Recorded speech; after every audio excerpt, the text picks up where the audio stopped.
저는 오늘 시편 141편 1절에서 5절 말씀을 중심으로 기도의 손을 이렇게 드십시오라는 제목으로 하나님 말씀 나누겠습니다. 같이 제목을 읽어보실까요? 기도의 손을 이렇게 드십시오. 오늘 이 시편 141편은 다윗 왕이 자기의 아들 압살롬에게 쫓기면서 피난 중에 하나님께 적었던 시를 의미합니다. 세상에 자기 아들에게 쫓기며 몸이 벌거벗은 상태로 도망을 했던 다윗 왕, 전 열방을 다스리고 역대 왕조 중에서 가장 부국을 이루었던 왕이었지만 결국 그의 아들에게 쫓기는 신세가 됩니다. 가장 큰 위기를 닥쳤을 때의 다윗의 기도는 우리의 가슴에 섬뜩한 은혜까지 연결이 됩니다. 사랑하는 성도님들, 이 사도행전에 보면 다윗을 가리켜서 하나님께서 이렇게 표현을 합니다. 13장 22절 같이 읽어봅니다. 시작. 이새의 아들 다윗을 만나니 내 마음에 맞는 사람이라 내 뜻을 다 이루리라 하시더니, 도대체 어떤 사람이었길래 하나님 보시기에 다윗은 내 마음에 꼭 맞는 사람이라, 하나님의 높고 위대하신 그 뜻을 이 사람을 통해서 내가 다 이룰 거다라고 이야기할까요? 오늘 다윗은 그의 기도가 탁월했음을 알 수가 있습니다. 오늘 다윗의 기도 두 가지를 나누기 원합니다. 첫 번째, 다윗은 가장 어렵고 힘들 때에 두 손을 높이 들고 하나님께 기도한다고 얘기합니다. 저와 여러분들도 오늘 기도의 손을 드시기를 주의 이름으로 축원드립니다. 본문 1절에 보니 이렇게 표현이 되어 있습니다. 야훼여, 내가 주를 불렀사오니 속히 내게 오시옵소서. 내가 주께 부르짖을 때에 내 음성에 귀를 기울이소서. 오늘 저와 여러분들이 하나님을 부를 때에 주님이 속히 오시며 응답하는 은혜가 있기를 주의 이름으로 축원드립니다. 2절에 보니 이렇게 부르짖어 기도합니다. 나의 기도가 주님 앞에 분향함과 같이 되며 나의 손 드는 것이 저녁에 제사같이 되게 하옵소서. 무슨 뜻입니까? 절박하고 위급한 상황에 다윗은 이렇게 기도하는 것입니다. 주여, 내 기도를 들으시고 응답하여 주시되 오늘 성경 말씀 그대로 내게 속히 오시옵소서. 그리고 옛날에 고대 근동에서 제사를 지낼 때는요 24시간 하나님 앞에 꺼지지 않는 것이 분향단입니다. 그 분향단에 24시간 내내 감사의 향기가 주 앞에 올라가듯이 나의 기도가 끊이지 않고 하나님께 올라가게 도와주시옵소서. 특별히 오늘 시편 기자는 이야기합니다. 내가 주께 부르짖을 때에 내 음성에 응답하여 주시옵소서. 오늘 저 여러분들이 기도할 때 하나님의 응답이 쏟아지게 되기를 주의 이름으로 축원드립니다. 나의 손을 드는 것이 저녁에 제사같이 되게 도와주시옵소서. 내가 두 손을 들고 하나님께 예배드릴 때 그것에 성령님이 임재하여 주시옵소서라는 고백입니다. 사랑하는 성도님들, 사실 다윗의 입장에 우리가 된다면 아마 화가 났을 것입니다. 내 아들을 어떻게 키웠는데. 사실 다윗은 대단한 분이라는 것이 자기를 죽이려고 쫓아오는 이 압살롬에게 나쁜 소리 하지 않습니다. 그리고 그 전에 시간을 좀 돌이켜보면 사울왕 자기 장인어른이 다윗을 죽이려고 할 때 나쁜 이야기 하지 않습니다. 오히려 성경에 보면 이런 말씀을 하고 있습니다. 주 하나님이 세운 기름 부은 자를 내가 어떻게 건드리지 않겠다 하면서 하나님 중심의 기도를 하는 것을 보게 됩니다. 저와 여러분들이 짜증이 나고 힘이 들고 어려울 때에 사람들 바라보지 마시고 나를 위협하는, 나를 힘들게 하는 사람 보지 마시고 하나님만 바라보시게 되기를 주의 이름으로 축원드립니다. 히랍 신화 같은 데 보면은 신들이 많이 등장합니다. 자, 이 구약에 나오는 우리 하나님과 히랍 신화에 나오는 신들과의 차이는 무엇일까요? 신화에서는요 신들이 인간 세상에 영향을 미칩니다. 하늘에서 신이 울면 땅에서도 신이 울면서 비가 내립니다. 하늘에서 신이 노하면 천둥 번개가 칩니다. 하늘에서 신이 노하면은요 우박이 쏟아지기도 합니다. 하늘에서 신이 싸늘하면 눈이 내립니다. 신이 서로 사랑하면 땅에서도 풍요롭게 되고요 많은 일들이 잘 된다고 고대 근동 사람들은 믿었습니다. 그런데 우리 하나님은 누구십니까? 뭐가 틀립니까? 하나님 중심이 아니라 하나님은 언제나 인간 중심이었습니다. 사랑해 생각해 보십시오. 히스기야 왕이 죽을 뻥에 걸렸습니다. 벽을 향하여 하나님께 부르짖어 기도합니다. 벽을 봤다는 것은 다른 거 보지 않았다는 것입니다. 세상 보지 않았습니다. 사람 보지 않았습니다. 들리는 소리 듣지 않았습니다. 그리고 하나님, 내 생명을 연장시켜달라고 기도하자 하나님이 15년 생명을 연장시켜 주십니다. 한나라고 하는 여인이 분인나라는 사람이 애기 생겼다고, 나는 임신하고 아이가 생겼다라고 옆에서 자꾸 화를 돋구니까 이 한나라는 여인이 하나님께 나와 기도합니다. 하나님은 이 여인의 기도를 들으시고 아들 사무엘을 선물로 주십니다. 이처럼 히랍 신화에 나오는 신들은 신들이 인간에게 영향을 끼치는데 하나님은 우리 인간이 하는 기도를 들으시는 분이십니다. 누구의 기도를 들으십니까? 하나님을 앙망하며 두 손 높이 들고 하나님 나 항복합니다 라고 기도할 때 주님이 응답해 주신다는 것입니다. 이 제사를 드릴 때에 제물들은요 죽여서 드려졌습니다. 다윗은 그것을 알았던 것이죠. 내가 두 손을 높이 들고 기도 드릴 때에 하나님 제사, 저녁 제사와 같이 아버지께 드려지게 도와주세요. 두 손을 든다는 것은 이 손이 잘리게 되면 죽는 거 아니겠습니까? 내 생명 바쳐 산 제물로 하나님께 드리오니 주여 내 기도를 들어 주시옵소서. 오늘 저와 여러분들이 하나님께 기도할 때 하나님 내 안에 한탄스러운 일이 있습니다. 억울함이 있습니다. 기도에도 응답받지 못하는 것이 있습니다. 아무리 기도해봤자 하나님 어디 계신지 모르겠습니다 할 때에 하나님 앞에 거룩한 산제물로 드려지는 하나님의 기뻐하시는 산제물 되시기를 주의 이름으로 축원드립니다. 산제물은 무엇입니까? 우리는 살아있지만 제물로 우리를 드리는 것이죠. 마치 예수님이 십자가에서 눈물을 흘리며 피를 흘리며 땀방울 하나까지 흘리며 저와 여러분들 위해서 죽으셨습니다. 왜 죽으셨습니까? 예수님이 죽고 저와 여러분들의 기도를 들어 하나님께 응답을 받아 주시기 위한 것입니다. 사랑하는 성도님들, 우리 예수님은 로마서 8장 34절에 이렇게 얘기합니다. 예수님은 죽으셨을 뿐만 아니라 다시 살아나셨고 보좌 우편에서 지금 저와 여러분들을 위해서 하나님 앞에 기도하시며 저와 여러분들을 위해서 중보해 주신다는 것이죠. 오늘 이 밤에 내가 두 손을 드는 것 같지만 실제로 우리 보혜사 성령님이 저와 여러분들의 오른손과 왼손을 붙들고 계십니다. 왜? 성령님은 우리의 연약함을 도와주시나니, 하나님이 저와 여러분들을 지명하여 불렀나니 저와 여러분들은 하나님 것입니다. 하나님이 의로운 오른손으로 붙들어 주신다는 것이죠. 사실은 내가 두 손 들고 주여 하는 것 같지만 오늘 우리 하나님이 저와 여러분들의 두 손을 붙들어 주시고 여호수아가 나와 끝까지 싸울 때 승리했던 것처럼 우리 두 손이 들려져 기도하면 반드시 승리하는 기적이 일어나게 될 것입니다. 다시 한번 우리 본문 2절 말씀을 읽어볼까요? 시작. 나의 기도가 주의 앞에 분향함과 같이 되며 나의 손 드는 것이 저녁 제사같이 되게 하여 주시옵소서. 자, 우리가 두 손을 높이 들고 기도하면 하나님과의 관계가 회복이 됩니다. 야곱이 형을 갖다가 속여가지고요 고생 끝에 드디어 형과 만남을 갖게 됩니다. 사랑하는 성도님들, 야곱이 두 손을 높이 들고 야복 강가에서 기도할 때 환도뼈가 부러집니다. 쩔뚝 형 앞에 두 손을 들고 항복하며 나오는 모습처럼 형의 눈에는 보인다는 것이죠. 왜? 쩔뚝거리면서 걸어오는 것이 아이고 우리 동생이 정말로 고생하다 산전수전당했고 이렇게 오게 되는구나 하면서 갑자기 형의 마음이 녹습니다. 수많은 사람들이 해서 형이 저 동생 야곱을 치러 데리고 왔던 군사들이 변해서 오히려 호위병이 되는 것이죠. 그런데 야곱 입장에서는 먼저 형 에서를 만나기 전에 하나님을 만났다라는 것입니다. 저 여러분들도 사람 만나기 전에 다음 주에 있을 중요한 계약이라든가 어려운 일이라든가 결정을 내리시기 전에 오늘 먼저 하나님을 만나시게 되기를 주의 이름으로 축원드립니다. 그것이 예배자가 가져야 될 태도라는 것입니다. 가장 사랑하는 사람에게 배반을 당한 다윗, 가장 믿었던 사람에게 배반을 당했던 다윗, 괴롭고 원통합니다. 욕이라도 실컷 해야 되는데 다윗은 그렇게 하지 않았습니다. 저주의 말, 비난의 말, 짜증나는 말 하지 않았습니다.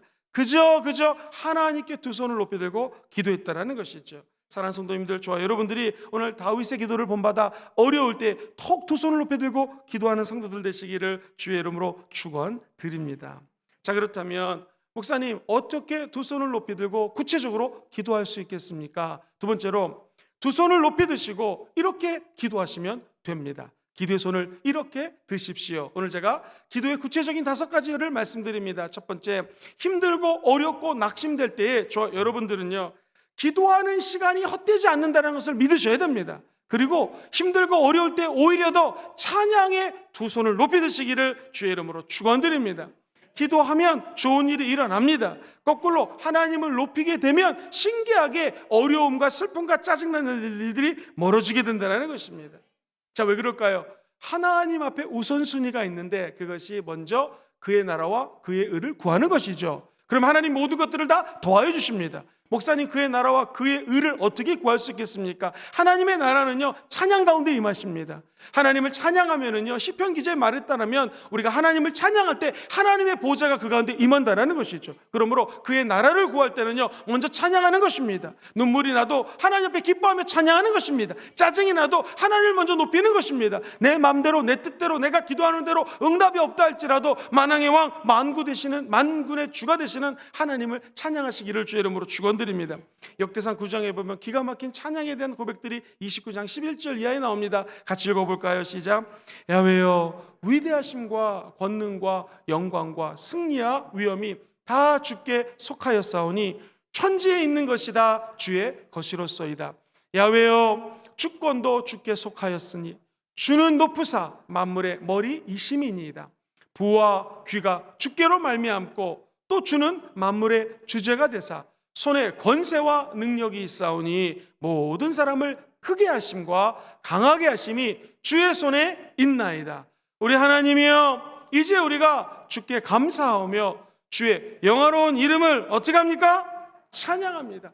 생명도 죽음도 복을 받는 것도 저주받는 것도 인생의 모든 생사화복이 하나님 손 안에 있다는 것입니다. 그렇다면 우리가 마땅히 해야 될 것은 무엇입니까? 하나님의 위대하심을 높고 우리에게 사랑을 주시는 하나님이심을 입술을 열어 찬양하시면 됩니다. 하나님의 사랑, 하나님의 능력, 그분의 높고 위대하심을 시간마다 순간마다 높이시고 찬양하시게 되기를 주의 이름으로 축원드립니다. 그렇다면 하나님의 놀라운 선물, 예수님이 우리 가운데 임재해 주실 것입니다. 미국 브라운이라는 유명한 사업가가 있는데 엄청나게 큰 부자가 되었습니다. 그런데 이분은 뭘 갖고 사업을 했냐면 구두를 가지고 사업을 했습니다. 큰 사업가로 부를 축적하자 사람들이 물어봤습니다. 어떻게 이렇게 구두 장사를 잘 했습니까? 했더니 이분이 이렇게 고백했습니다. 다른 것은 하나도 없고 내 삶의 우선순위가 제대로 되어 있었습니다. 아니, 어떤 우선순위를 갖고 계셨습니까? 첫 번째, 하나님과의 관계입니다. 그래서 저는 하나님과의 관계를 회복하기 위해서 늘 기도했고 하나님께 찬양했습니다. 두 번째 우선순위는 가족입니다. 제 아내와 우리 아이들을 위해서 전심으로 기도했고 하나님께 우리 아이들이 복줄 것을 믿고 찬양했습니다. 그리고 세 번째, 내 모든 삶의 초점을 세 번째, 구두 사업에 초점 맞췄습니다. 그랬더니 하나님과 통하니 가정이 다 화목했고 그리고 내가 하는 사업에 하나님이 복을 주셨습니다. 사랑하는 성도님들, 오늘 이 밤에 어떤 기도 제목을 가지고 나오셨습니까? 우리 마음속에 하나님을 찬양하고 높이고 하나님을 감격 속에 경탄에 찬 이 감정으로, 사랑으로 예배하기 원하시는 분들은 아멘 해볼까요? 이게 그의 나라와 그의 의를 구하는 것입니다. 우리 삶의 최우선순위가 하나님을 찬양해야 된다는 것이죠. 만약 우리가 오늘 이 밤에 나왔을 때 하나님 이거 주세요, 하나님 저거 주세요, 이거 급합니다 라는 마음으로 왔다면 순서가 잘못됐다는 것이죠. 오늘 두 손 높이 들고 기도할 때 하나님을 먼저 찬양하시고 그분이 우리의 생사복을 주관하시며 만왕의 왕이 되시고 저와 여러분들에게 복을 주시는 하나님이심을 두 손 높이 들고 찬양하시기를 주의 이름으로 축원드립니다. 이 수년 전 미국의 프란시스라고 하는 박사가 이색적인 연구를 하나 했습니다. 참 재미있는 연구인데 6개월 동안 모차르트 곡으로 피아노 레슨을 꼬마 아이들에게 시킵니다. 미취학 아이들, 그러니까 유치원 다니는 아이들을 6개월 동안 모차르트 곡을 반주하게 하거나 계속 들려줬습니다. 근데 놀라운 것이 이 꼬마 아이들이 산수를 갖다가 잘 푸는 거예요. 그리고 과학에 점수가 올라가더랍니다. 그래가지고 이거 좀 더 확고한 근거를 찾아야겠다 해가지고 이번에는 대학생들을 갖다가요 두 팀으로 나눴어요. 그래서 첫 번째 팀에게는요 계속해서 모차르트 곡을 들려주고 시험을 봤어요. 두 번째 사람들에게는 음악을 들려주지 않았습니다. 그랬더니 첫 번째 그룹이 두 번째 그룹보다 30% 점수가 더 높게 나왔습니다. 야, 신기하다 신기하다. 그래서 다른 시험을 했습니다. 대학생들에게 락앤롤을 갖다가 두세 시간을 들려주고 시험을 봤더니 시험을 망치는 거예요. 모차르트 곡을 봤더니 들었을 때는 수학이 특별히 잘 나왔는데 이 락앤롤을 들었을 때는요 수학 성적이 완전 떨어진다는 것입니다. 옆 사람하고 인사하겠습니다. 락앤롤 듣지 마세요. 락앤롤만 그렇겠습니까? 세상 노래, 뽕짝, 트로트, 요즘에 무슨 영웅이 뭐 이러고 계속 듣다 보면은요 그 가사와 그 곡소리가 계속해서 머릿속에 떠오르는 거예요. 그래가지고는 늘 하나님을 찬양하고 주의 보혈 이러던 사람이 갑자기 안전하소나 뭐 이런 이상하게 되는 거예요. 그 왜 그러겠습니까? 음악에 엄청난 능력이 있습니다. 엄청난 힘이 있기 때문에 그렇습니다. 더 흥미로운 것은 이 연구자는 의사 선생님과 이 교수들이 식물을 갖다가 조사했다라는 거예요. 식물에게 지속해가지고, 이건 도르시 리틀락 박사라고 다른 박사인데 3시간 동안 락 음악을 식물들에게 들려줬답니다. 어떤 일이 벌어졌을까요? 애호박이 막 주름이 잡혔습니다. 토마토가 동그래야 되는데 이 토마토가 납작해지더랍니다. 옥수수가 다 구부러졌다라는 거예요. 놀랍지 않습니까? 이 세상 음악이 우리 귀에 들어오면 별거 아닌 것 같지만 우리 영혼을 힘들게 만들어요. 왜 그럴까요? 이 세상 가요는요, 술 먹고 부를 때가 많습니다. 그리고 세상의 가사를 보십시오. 대부분이 사랑을 주제로 하고 있어요. 근데 그 사랑이 하나님 사랑입니까? 하나님 찬양입니까? 아닙니다. 사랑이 무엇냐고 물으신다면 어떻게 이렇게 잘하세요? 눈물의 씨앗이라고 말해요. 사랑 사랑 누가 말했나? 난궁옥분. 여러분, 이 사랑의 주제가 틀려요. 그래서 이 세상 가사에 나오는 사랑은 자꾸만 우리의 생각과 마음을 하나님과 멀어지게 하고요, 육신의 정욕, 안목의 정욕, 이 세계 사랑과 가깝게 한다는 거예요. 누가 기뻐합니까? 마귀가 기뻐한다는 것이죠. 이 식물을 가지고 계속 연구를 한 결과를 한번 말씀드리겠습니다. 왈츠나 세레나데나 이런 클래식 음악을 들려줬던 식물들은요, 너무너무나 잘 자라더라는 것입니다. 그래가지고 한때는요, 우리나라의 어떤 한 도시에서는요, 모차르트 학원을 만들어가지고 애들에게 모차르트만 들려줬던 적이 있어요. 또는 뮤직 테라피스트라고 해갖고요, 외국에서는요, 이 음악을 가지고 치유하는 치유 상담사들이 많이 있습니다. 이만큼 음악에는 힘이 있어요. 놀라운 일이 음악 안에 담겨져 있습니다. 그런데 우리 예수 믿는 사람들에게는 하나님 주신 음악이 있어요. 그것이 찬양인 줄 믿습니다. 감사하게도 우리에게는 제일 좋은 음악이 있어요. 그것이 하나님의 영광을 올려드리는 찬양임을 잊지 않게 되기를 주의 이름으로 축원드립니다. 그래서 여러분, 미스터 트롯 듣고 싶을 때마다 마음을 바꾸시고 보혈 찬양을 틀어놓게 되기를 주의 이름으로 축원드립니다. 마치 시편 기자가 143편 6절에 이렇게 노래하듯, 시작. 주를 향하여 손을 펴고 내 영혼이 마른 땅같이 주를 사모하나이다. 할렐루야. 손을 주 앞에 높이 들고 내 영혼이 마른 땅같이 성령의 생수를 부어주시옵소서라는 마음으로 손을 펴고 주님을 찬양합니다. 이 고백이 여러분과 저의 고백되기를 주의 이름으로 축원드립니다.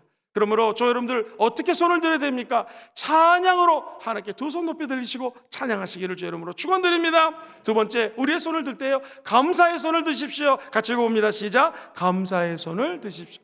하나님 뜻이 무엇입니까? 항상 기뻐하라, 쉬지 말고 기도하라. 다 아시죠? 세 번째는 무엇입니까? 범사에 감사하라. 우리 데살로니가전서 5장 18절 말씀 눈으로 확인하며 읽어봅니다. 시작. 범사에 감사하라. 이것이 그리스도 예수 안에서 너희를 향하신 하나님의 뜻이라는 것입니다. 하나님의 뜻이 무엇이에요? 감사하는 것입니다. 하나님의 뜻 아주 아주 간단합니다. 오늘 이 시간에 저와 여러분들이 이곳에 앉아있음을, TV 앞에, 인터넷 앞에, 화명성전에 앉아있음을 감사하셔야 됩니다. 그리고 우리에게 지금 어려움 있고 힘든 일 있지만 오히려 감사하면 기적이 일어나게 된다는 것이죠. 유명한 시인이 이렇게 노래합니다. 하나님, 저에게 너무나 많은 것을 주심을 감사드립니다. 그러나 정말로 간절히 바라는 것이 한 가지 더 있습니다. 그것은 바로 감사하는 마음입니다. 정말로 많은 것을 저에게 베푸셨지만 딱 한 가지 더 감사하는 마음을 허락하여 주시옵소서. 여러분, 이게 조지 허버트라는 분의 시에 나오는 것입니다. 저 여러분들도 한 가지 딱 기도 제목이 있다면 우리들 마음속에 감사하는 마음을 더 주시옵소서. 그럼 모든 것들이 해결될 것입니다. 미국 속담에 재밌는 속담이 있어요. 여러분, 이 세상에서 제일 어려운 수학 문제는 무엇일까요? 이게 속담입니다. 정답, 그것은 그동안 받은 감사의 개수를 세는 것입니다. 여러분들, 저와 여러분들이 헌금송할 때 주께 드리네 주께 드리네 라고 얘기를 하죠. 그것은 영어로 찬양을 번역하면요, 받은 복을 세어보라는 것입니다. 하나님께 받은 복이 너무나 많기 때문에 그 복을 한번 카운팅해보라는 것입니다. 사랑하는 성도님들, 저 여러분들이 오늘 이 밤에 나와서 제일 어려운 수학 문제를 다 풀고 가시기를 주의 이름으로 축원드립니다. 제일 힘든 수학 문제는 하나님이 나에게 베풀어 주신 감사한 것을 카운트해보는 거예요. 세어보는 거예요. 오늘 이 밤에 기도하시다가 하나님, 이것도 감사, 저것도 감사, 안 되는 것도 감사, 비바람이 몰아칠 때도 감사, 내 눈물까지 감사, 환경이 꼬일 때도 감사, 남편이 속썩여도 감사, 나에게 정말로 재수없는 사람, 아이고 죄송합니다, 이상한 사람이 힘들게 해도 감사하는 여러분 되시기를 주의 이름으로 축원드립니다. 사랑하는 성도님, 혹시 땡스 테라피스트라고 하는 감사 요법이라는 것을 한번 들어보신 적이 있는지요? 돈 베이커라고 하는 유명한 심리학자며 목사님이시기도 하십니다. 이분이 이 땡큐라고 하는 것을 제목으로 감사를 중심으로 테라피, 치유하는 책을 적었습니다. 이 책에 보니 감사가 환경을 변화시키진 않더라는 것입니다. 그런데 감사는 우리 인간들의 태도를 바꾼다라는 거예요. 예를 들어 보겠습니다. 어떤 사람이 너무나 힘든 상황 속에 있어요. 상황은 바뀌지 않아요. 그런데 그 상황에서 감사하면 우리의 태도가 바뀌어서 하나님 우리 마음속에 긍정적인 은혜와 능력을 부어주신다라는 것입니다. 예를 들면 이 책에서 얘기하는 것이 손발이 없는 사람도 감사하고 살면 정상인보다도 더 행복하게 살 수 있다는 거예요. 손발이 없는 사람, 손발이 없다고 갑자기 생깁니까? 그러진 않을 거예요. 그렇지만 손발이 없어도 감사하면 보통 사람들보다 더 행복하게 살 수 있다는 것입니다. 자, 못생긴 사람이 갑자기 예뻐지고 잘생겨질까요? 그렇지 않습니다. 그러나 외모에 상관없이 감사하면 얼마든지 더 행복한 인생을 살아갈 수 있다고 돈 베이커 박사는 이야기합니다. 그러면서 성악가 안드레아 보첼리라고 하는 분의 예를 듭니다. 이분은 어렸을 때 눈에 공을 맞아요. 눈에 사진에 보시는 것처럼 저 보첼리라고 하는 분은 눈이 장님이 됩니다. 근데 이분이 참 기가 막힌 것이 시력이 잃고 난 다음에 슬퍼할 시간이 이분에게는요 딱 일주일 걸렸답니다. 일주일만 슬퍼하다가 이제 내가 볼 수 없다는 것을 먼저 인정했습니다. 그리고 볼 수 없지만 내가 공부를 열심히 해야지 해가지고 이분이 법대에 들어가서 변호사가 됩니다. 변호사가 된 다음에는 늘 하고 싶었던 것이 찬양이었거든요. 그래서 미국은 찬양을 갖다가 커피숍 같은 데서 많이 부를 수가 있어요. 앞에 나가서 기타를 치면서 찬양하기 시작합니다. 그리고 그는 나중에 미국에서 가장 유명한 앨범을 내는 성악가가 되었고 그의 입술을 열어 찬양하고 있습니다. 이처럼 공에 맞아서 눈에 시력이 멀게 된 것은 불행이죠. 그런데 감사하면 불행을 딛고 일어날 수 있다는 것이죠.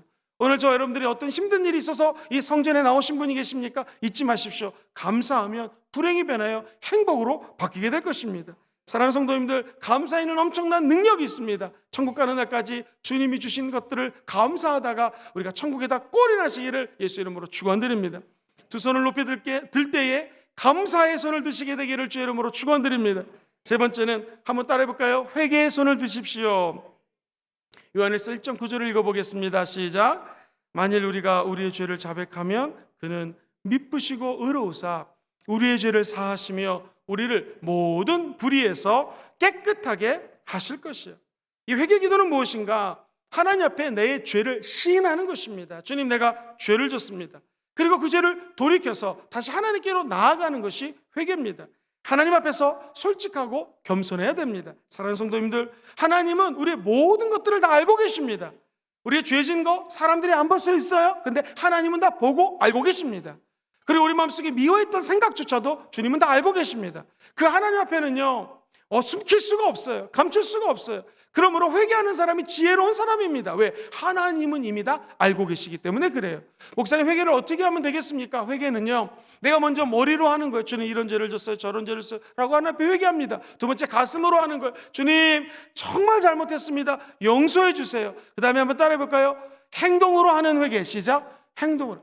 진짜 회개는요 가던 길을 잘못 갔으면 다시 돌아오는 것이 회개라는 것이죠. 오늘 이 밤에 저와 여러분들이 하나님 앞에 지식적인 회개로 끝내지 않게 되기를 주의 이름으로 축원드립니다. 적어도 감정적으로 내 가슴으로 하나님 내 가슴을 치며 회개합니다, 2단계까지 가시기를 주의 이름으로 축원드립니다. 더 가능하다면 우리의 몸까지 완전히 돌이켜가지고 세상이 아닌 완전히 주의 품에 안기는 회개의 밤이 되시기를 주의 이름으로 축원드립니다.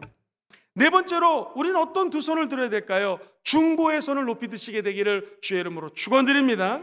중보는 다른 사람을 위해서 기도하는 것입니다. 예를 들면 디모데전서 2장에는요 이렇게 표현을 하여 같이 읽어봅니다. 시작. 그러므로 내가 첫째로 권하노니 모든 사람을 위하여 간구와 기도와 도고와 감사를 하되 임금들과 높은 지위에 있는 모든 사람들을 위하여 하라. 이는 우리가 모든 경건과 단정함으로 고요하고 평안한 생활을 하려 함이니라. 여러분, 평안한 생활하기 원하시면 아멘 해볼까요? 정치 지도자들을 위해서 기도하라는 것입니다. 대통령을 위해서 기도해 주십시오. 내년 3월 달에 있을 대통령 선거를 위해서 기도해 주셔야 됩니다. 이걸 해야지 우리가 평안하게 생활할 수 있는 것이죠. 이렇게 남을 위해서 기도하고 정치 지도자를 위해서 기도하고 조국 대한민국을 위해서 기도하는 것을 중보기도라고 해요. 그러면서 오늘 우리 1절에는요 도고기도라는 표현이 나옵니다. 같이 한 번 더 1절만 읽어보겠습니다. 시작. 그러므로 내가 첫째로 권하노니 모든 사람을 위하여 첫째 간구하고, 두 번째 기도하고, 세 번째 도가 중보기도예요. 네 번째 감사하라. 누구를 위하여? 모든 사람을 위하여. 그러므로 저와 여러분들 주변에 있는 모든 사람들을 위하여 간절히 간구하시고 기도하시고 특별히 중보기도 하십시오. 뿐만 아니라 그분을 놓고 기도할 때 오히려 대신 감사하시게 되기를 주의 이름으로 축원드립니다. 여러분 가운데 혹시 선교사님들을 위해서 얼마만큼 기도를 하고 계시는지요? 코로나 때문에 선교사들이 너무나 힘이 든다고 합니다. 인도의 한 목사님이, 친구 목사님이 나가 계시는데 코로나 전에는 그래도 자유롭게 다니면서 복음을 전파할 수 있으면 지금 나갈 수가 없어서 인터넷으로 전도하고 기도하고 있습니다 라고 합니다. 인도뿐이겠습니까? 세계 곳곳에 흩어지는 선교사들 참 어렵습니다. 저와 여러분들이 선교사님들에서 기도하십시오. 그리고 우리가 가지 못하지만 그분들이 아프리카에서, 인도에서, 미국에서, 남미에서, 세계 곳곳에서, 동남아시아에서 우리를 대신하여 하나님의 나라를 확장시키실 때에 우리는 가지 못하지만 보내는 선교사, 중보기도의 선교사가 다 되시기를 주의 이름으로 축원드립니다. 그래서 내년도 1월 달에 있을 다니엘 말씀 21일은 중보기도 학교를 열 계획입니다. 그래서 우리 순복음 금주교회 전체가 한번 한 500명 넘게 21일 동안 중보에 대해서 깊이 배우고 중보기도를 한번 훈련해서 2021년도 지나서 2022년도에는요 중보기도의 은혜로 말미암아 우리 전 교회가 성령의 놀라운 능력받는 교회가 될 줄 믿습니다. 성령의 기름 부으심이 임하게 될 것입니다. 나만 기도하는 것이 아니라 서로를 위해서 기도할 때 하나님은 더 큰 은혜와 능력을 부어주신다는 것입니다. 이제 한 가지 좀 재미있는 이야기를 합니다. 심리학자 링겔만이라고 하는 분이 계시는데 1+1은 2라는 것을 좀 증명하고 싶어서 사람이 줄다리기라면은 제가 할 수 있는 힘이 100이라고 표현을 하겠습니다. 그러면 우리 앞에 있는 신장로님이 또 100이고 사람마다 이 능력이 틀리잖아요. 자, 그러면 이제 두 사람이 끌어당기면은 200이 돼야 되고 세 사람이 당기면 힘이 300이 돼야 되지 않겠습니까? 네 명이 당기면 400. 그런데 조사 결과에 의하면 두 명이서 당기면 예상치의 93%밖에 힘이 안 나오더래요. 세 명이 당겨봤더니 85%밖에 힘이 안 나오더래요. 자, 8명일 때는요 고작 49% 힘밖에 안 나오더라는 거예요. 왜 그럴까요? 굳이 내가 안 당겨도 그냥 힘쓰는 척만 하는 거예요. 여러분 가운데 어렸을 때 줄넘기 할 때 그렇게 했으면 회개하시기 바랍니다. 내가 안 해도 누가 당기겠지 해가지고 대충 당긴다는 것입니다. 자, 이 교회에도 이런 생각이 들어오면 안 된다는 거예요. 내가 먼저라는 생각하지 않으면 안 된다는 것이죠. 이 교육자들이 예배 드리기 전에 막 교회 나와가지고 물걸레질 합니다. 또 심지어 중학생도 나와가지고 주일 예배 드리기 전에 토요일날 오후에 나가지고 막 이 바닥을 닦습니다. 왜냐하면 지금 공사를 하기 때문에 흙을 밟고 들어오면 이 카페트가 다 버릴 수 있기 때문에 지금 누가 먼저가 아니라 눈에 보이는 대로 일을 하는 것이죠. 에이 뭐 누가 알아서 청소하겠지 그런 게 아니라는 것입니다. 보는 대로 닥치는 대로 은혜 받는 대로 해야 된다는 것이죠. 우리 크리스찬 공동체는 이 세상에서 얘기하는 이른바 링겔이 얘기한 이 법칙을 따라가지 않습니다. 우리는 하나님의 법칙을 따라갑니다. 두세 사람이 내 이름으로 모인 곳에는 내가 너희와 함께 할 것이다. 그 놀라운 은혜가 임하기를 주의 이름으로 축원드립니다. 삼겹줄은 쉽게 끊어지지가 않는 것이죠. 저와 여러분들이 중보기도할 때 하나님의 나라는 확장될 것입니다. 그래서 바라기는 내년 2022년도부터는요 우리 중보기도를 통하여 우리 교회도 성령의 권능을 받을 뿐만 아니라 우리가 중보하는 대상들, 중보하는 선교사들, 중보기도하는 모든 민족들이 하나님의 권능 안에 들어가는 한 해가 되기를 주의 이름으로 축원하고 기도해 봅니다. 자, 이제 마지막 5번째입니다. 어떻게 우리는 두 손을 들고 기도할까요? 한번 따라해 보시죠. 간구에 손을 드십시오. 간구는 이제 패티션, 진짜 내가 원하는 기도 제목을 하나님께 두 손을 높이 들고 부르짖어 기도하는 것입니다. 예레미야 33장 3절을 읽어봅니다. 시작. 너는 내게 부르짖으라. 내가 내게 응답하겠고 내가 알지 못하는 크고 은밀한 일을 내게 보이리라. 할렐루야. 오늘 주님이 저 여러분들에게 기도하면 응답하신다는 약속을 믿고 기도하시기를 주의 이름으로 축원드립니다. 믿는 자에게는 능치 못할 일이 없습니다. 기도 외에는 이런 귀신들이 나가지가 않습니다. 기도하면 주님이 응답해 주십니다. 믿고 입술로 이 산이 무너져라 옮겨지라 하면 저 산도 옮겨진다는 것이죠.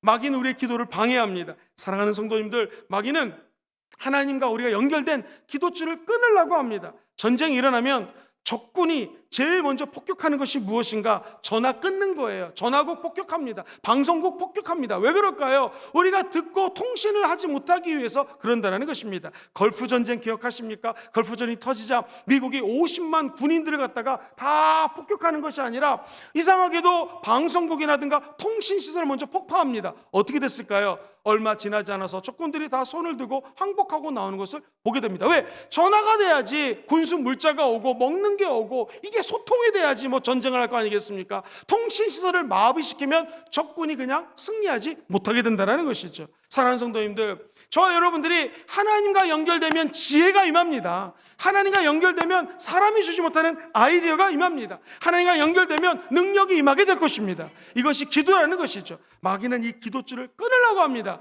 우리의 기도하는 통신시설을 마비시키려고 합니다. 어떻게 하면 됩니까? 여러분, 전화줄이 끊겨지면 저 여러분들은 와이파이로 하면 됩니다. 할렐루야. 5G, LTE 이런 걸 해가지고 주께 전화하면 되는 것입니다. 그 전화가 무엇입니까? 기도하는 것이죠. 기왕 기도할 거면 간절히 기도하셔야 됩니다. 두 손을 높이 들 때 하나님께 항복합니다. 간구합니다. 다윗처럼 하나님 앞에 간절히 기도해서 응답받는 여러분 되시기를 주의 이름으로 축원드립니다. 기도하는 시간은 결코 헛된 시간이 아닙니다. 기도는 쌓는 것이다. 시작. 기도는 쌓는 것. 예금하고 똑같습니다. 오늘 아무 문제가 없어서 얼떨결에 철야예배 나오신 분이 계십니까? 미래를 위해서 기도를 쌓아놓으십시오. 힘들 때 적금을 타가듯이 예금한 금액을 다시 찾아가듯이 여러분이 오늘 쌓아놓은 기도를 찾을 날이 오게 될 것입니다. 그렇다면 지혜로운 사람은 2021년 10월 이 중간 15일에 2031년 10월 달을 놓고 기도하는 거예요. 여러분의 나이가 만약에 40살이라면 하나님 내가 50살이 되었을 때는 더 건강하고 하나님께 크게 쓰임받는 자가 될 줄 믿습니다. 오늘 연세가 70세 어르신이라면 하나님 80까지 강건할 줄 믿습니다. 80세 어르신은 90살 100살까지 강건하게 될 줄 믿습니다 라고 기도하면 하나님이 그 기도를 들어주시고 적절한 때 은혜로 기도의 응답을 탔쓰는 기적이 임하게 될 것입니다. 이렇게 따져보면 저와 여러분들이 오늘 받은 축복은 과거에 우리가 기도했기 때문에 오늘 이런 은혜를 주신 것입니다. 정확히 얘기하면 내가 기도하지 않아도 누군가 눈물을 흘리며 나를 위해 기도해 줬기 때문에 오늘 저와 여러분들이 이 자리에 서 있고 앉아 있는 줄 믿습니다. 그렇다면 지금 나의 모습은 누군가의 과거의 기도의 열매라는 것이죠. 그렇다면 우리도 우리 미래를 어떻게 창출해낼 수 있겠습니까? 다가오는 2020년 뒤, 30년 뒤, 2030년, 2040년, 2050년 어떻게 준비할 수 있겠습니까? 오늘 이곳에서 기도하는 것이 여러분의 미래입니다. 저와 여러분들이 두 손 들 때는요 적군 앞에 항복하는 거 아닙니다. 하나님 앞에 두 손을 높이 드시는 여러분 되시기를 주의 이름으로 축원드립니다. 말씀을 정리합니다. 기도에 손을 들면 하나님과의 관계가 회복이 됩니다. 저 여러분들도 오늘 기도에 손을 들고 하나님과의 사랑이 회복되기를 주의 이름으로 축원드립니다. 두 번째, 기도의 손을 어떻게 들면 좋겠습니까? 라고 질문하신다면 오늘 5가지 손을 높이 들었으면 좋겠습니다. 시작. 찬양의 손을 드십시오. 두 번째, 감사의 손을 드십시오. 세 번째, 회개의 손을 드십시오. 네 번째, 중보의 손을 높이 드십시오. 다섯 번째, 간구의 손을 드십시오. 오늘 이 기적이 우리 삶에 그대로 이루어지게 되기를 주의 이름으로 축원드립니다. 이 몸의 소망 무행가라는 찬양이 있거든요. 한번 찾아서 반주를 해보시죠. 제가 한번 짧은 간증을 말씀드리고 같이 한번 찬양하기 원합니다. 이 영국의 에드워드 모트라고 하는 유명한 분이 계세요. 이분이 아주 힘든 상황 속에서 태어났습니다. 아주 가난하고 물질적으로 어려운 가정에서 태어났어요. 그런데 사춘기 시절을 방황하고 원망하며 열등의식 속에 살았습니다. 이 어떤 일을 하게 되냐면 캐비넷 알죠? 캐비넷을 제조하는 목공소에서 몫으로 일을 하게 되었습니다. 어느 날 추운 겨울날 영국 런던을 방황하고 있던 이 청년이 갑자기 찬양 소리가 들리길래 그 예배당에 들어가 앉았습니다. 그리고 말씀을 듣는데 그날 요한복음 3장 16절로 어떤 목사님이 설교를 하더래요. 갑자기 마음속에 회개하겠다라는 생각이 들어가지고 말씀 듣고 간절히 회개하고 예수님을 구세주로 영접했습니다. 그래서 눈물을 흘리고 그 사랑의 은혜에 감격을 하게 되었던 것이죠. 어떤 일이 벌어졌을까요? 기도하는 생활이 시작됐습니다. 그때는 억지로 캐비넷을 만들었는데 이제는 하나님 캐비넷을 잘 만들어서 누가 쓰든지 행복하게 캐비넷 이 가구를 사용하게 도와주세요. 기도하기 시작합니다. 그러자 놀라운 일이 벌어졌는데 37살에는요 커다란 목공소를 이 사람이 차리게 되었습니다. 그리고 하나님이 복을 주시니까 엄청난 물질의 축복을 받아서 55살이 되었을 때는요 큰 물질로 하나님께 큰 성전을 지어서 드리게 되었습니다. 너무 은혜를 주시니까 감사해서 이분이 뒤늦게 신학을 해서 목사님이 됩니다. 그리고 어느 날 목회를 잘 하시다가 자기가 옛날에 걸었던 그 언덕에 교회 예배당을 앞을 지나가게 되었습니다. 그 앞을 이렇게 지나가는데 순간적으로 찬양 가사가 떠올라가지고 글을 적기 시작합니다. 그 찬양이 우리가 잘 아는 에드워드 모트라고는 목사님 사업가가 지은 이 몸의 소망 무행가라는 찬양입니다. 찬송가 488장입니다.